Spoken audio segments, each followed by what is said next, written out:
بسم اللہ الرحمن الرحیم۔ شروع اس رب ذوالجلال کے نام سے جو بے حد مہربان نہایت رحم کرنے والا ہے۔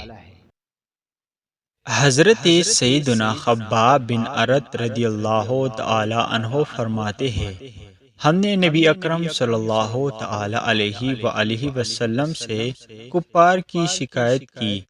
آپ اپنے چادر مبارک کو تکیہ بنائے کعبۃ اللہ شریف کے سائے میں لیٹے ہوئے تھے۔ ہم نے عرض کی، آپ صلی اللہ تعالی علیہ وآلہ وسلم ہمارے لیے مدد نہیں مانگتے، آپ ہمارے حق میں دعا نہیں فرماتے؟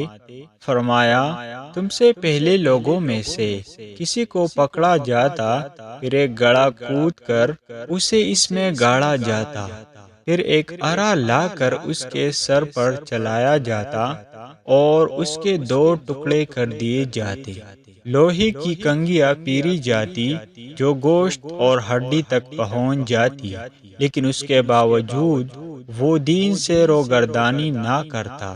اللہ عز و جل کی قسم، اللہ تعالیٰ دین اسلام کی تکمیل فرمائے گا، یہاں تک کہ ایک سوار مقامی صنعاء سے حضر موت تک سفر کرے گا، اسے اللہ عز و جل کے سوا کسی کا خوف نہ ہوگا اور نہ ہی اپنی بکریوں پر بیڑی کا خوف ہوگا، لیکن تم جلد بازی کرتے ہو۔